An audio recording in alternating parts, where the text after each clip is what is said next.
अच्छा, these are labour market, these are utility के 20 markers question. और 20 मार्कर्स जब हम यूटिलिटी की बात करते हैं ना, तो आपको सबसे पहले तो यहाँ पर ये चीज याद होनी चाहिए कि 20 मार्कर्स के जितने भी यूटिलिटी के क्वेश्चंस आते हैं, मेजॉरिटी के आंसर्स जो हैं वो सेम होते हैं। ठीक है। तो आपको अगर मैं ना डायरेक्ट पहले तो एक जर्नल फॉर्मेट सिखा रहा हूँ, हमने कल ही पेपर में किया था ये, नवंबर 24 के पेपर 4 वेरिएंट 2 जो था।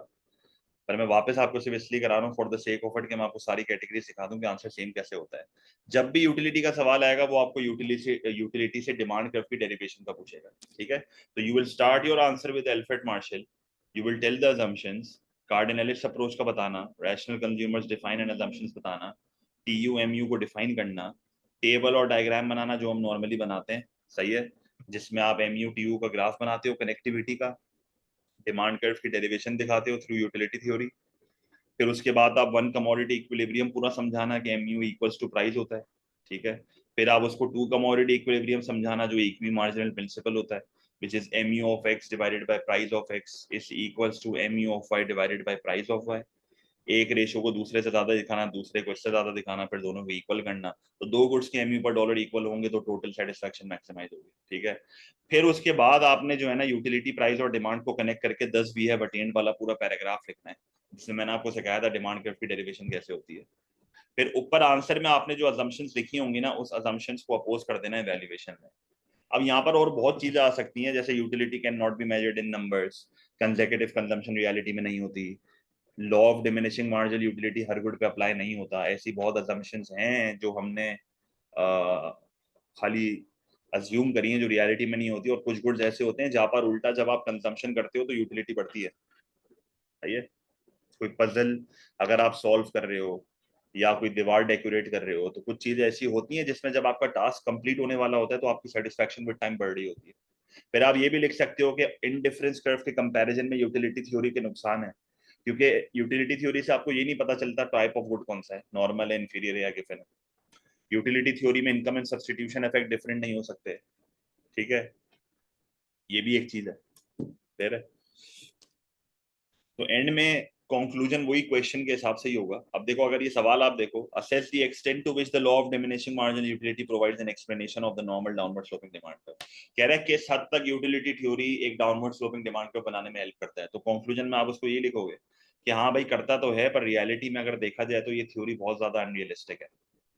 फिर क्वेश्चन में कह रहा है explain the theoretical link between utility price and demand and assess whether this theory have any practical relevance. तो कंक्लूजन में आप बोलोगे कोई प्रैक्टिकल रेलेवेंस नहीं है, बाकी सारा आंसर पूरा सेम रहेगा। और फिर जो हमने नवंबर 24 का क्वेश्चन किया था वो भी यही है, evaluate whether marginal utility theory can fully explain the link between the changing price of a good and the quantity demanded of that good। Fully तो एक्सप्लेन नहीं करता, तो कंक्लूजन में वही बात करोगे। इन दी एंड अगर मैं आपको इसके मॉडल आंसर्स भी दिखाऊं ना, तो उन मॉडल आंसर्स में भी आप देखो पूरे पूरे आंसर सेम है। बच्चे कहते हैं कि सर इस क्वेश्चन में कंटेंट नहीं है। मेरे को तो हाथ रोकना पड़ रहा था इस सवाल के लिए कि भाई और कितना लिखते जाएं। तो कंटेंट पता नहीं कैसे नहीं है, मुझे तो ये समझ नहीं आ रहा। अच्छा खासा कंटेंट है। मार्केट डिमांड का ग्राफ यहाँ पर ऑप्शनल है, अगर आपको बनाना है बनाओ, नहीं बनाना नहीं बनाओ, पर मेरे हिसाब से बनानी चाहिए। ठीक है। तो ये तीन आपके डायग्राम्स हैं। कंटेंट देख लो अच्छा खासा है। रेशियोज आपको क्लियरली उसको शो करने हैं। ठीक है। अजम्पशंस मैंने यहाँ पर 6 लिखी हुई हैं, 6 इवेल्युएटिव कमेंट्स लिखे हुए हैं, आपको 3 लिखना है। ठीक है। मैंने 6 लिखे हुए हैं, आपको 3 लिखना है। तो इवेल्युएशन थोड़ी लंबी है यहाँ पे, आप उसको कट डाउन करोगे 3 पॉइंट्स पे। और आप देख लो सारे क्वेश्चन के आंसर सेम है।